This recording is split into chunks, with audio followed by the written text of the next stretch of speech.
டெல்லியில் நடைபெற்ற தமிழக காங்கிரஸ் கமிட்டி நிர்வாகிகளுடனான உயர்மட்ட ஆலோசனைக்கு பிறகு தமிழ்நாடு அரசியலில் நேரடியாக தலையிட ராகுல் காந்தி முடிவு செய்துள்ளதா தகவல்கள் வெளியாகியிருக்கு.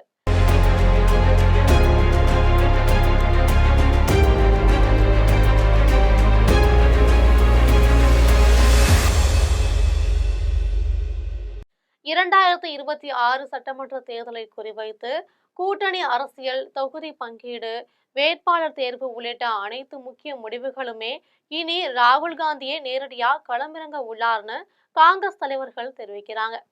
இந்தியாவுடைய பழமையான தேசிய கட்சியான காங்கிரஸ் பல மாநிலங்கள்ல ஆட்சி அமைத்தும் சில மாநிலங்கள்ல வலுவான எதிர்க்கட்சியாகவுமே செயல்பட்டு வராங்க. ஆனா தமிழ்நாட்டை பொறுத்தவரை கடந்த 60 ஆண்டுகளாகவே காங்கிரஸ் கட்சியின் அரசியல் நிலை மிகவும் பலவீனமாகவே இருந்து வருது. திமுக தலைமையிலான கூட்டணியில் ஒரு முக்கிய தேசிய கட்சியாக இடம் பிடித்திருந்தாலும் திமுகவின் ஆதரவால தான் காங்கிரஸ் தமிழ்நாட்டில் தேர்தல் வெற்றிகளை பெறுது என்ற விமர்சனம் தொடர்ந்து முன்வைக்கப்பட்டு வருது. தமிழக சட்டமன்ற தேர்தலுக்கு இன்னும் சில மாதங்களே உள்ள நிலையில திமுக கூட்டணியில் அதிக தொகுதிகள் ஒதுக்க வேண்டும், ஆட்சியில் பங்கு வேண்டும்னு காங்கிரஸ் கட்சி அழுத்தம் கொடுத்து வருவதாகவும் தகவல்கள் வெளியாகியிருக்கு.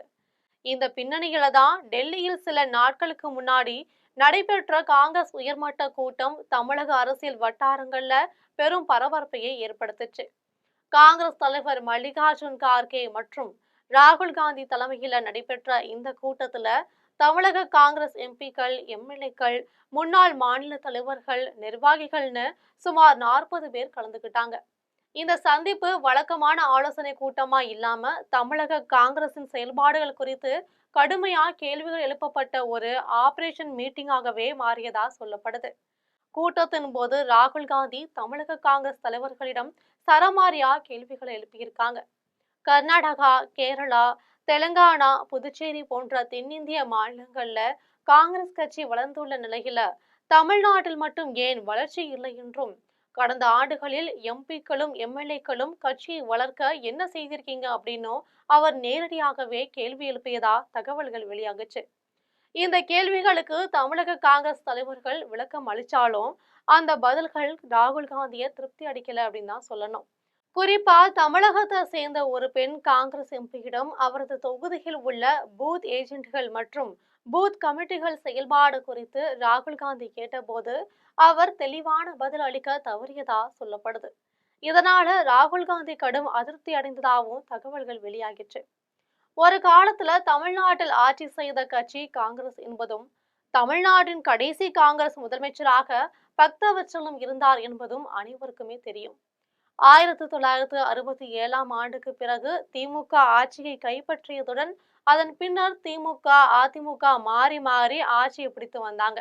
அந்த இடைப்பட்ட காலத்துல காங்கிரஸ் தனித்த அரசியல் சக்தியா தமிழ்நாட்டுல வளர தவறியதே இன்றைய பின்னடைவுக்கு காரணம்னு அரசியல் பார்வையாளர்கள்லாம் சொல்றாங்க.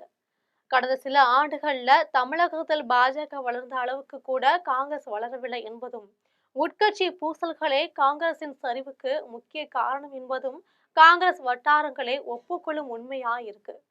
மாநில தலைமையில் இருந்து அடிமட்ட நிர்வாகம் வர நீண்ட காலமா நிலவி வரும் உட்கட்சி மோதல்கள் கட்சியை பலவீனப்படுத்தியுள்ளதாகவும் சொல்லப்படுது. இந்த நிலைமையை தீவிரமாக கவனத்தில் எடுத்துள்ள ராகுல் காந்தி இனி தமிழ்நாடு அரசியலில் நேரடியா தலையிட்டு கட்டுப்பாட்டை தன் கையில் எடுக்க முடிவு செய்துள்ளதா தகவல்கள் வெளியாகியிருக்கு.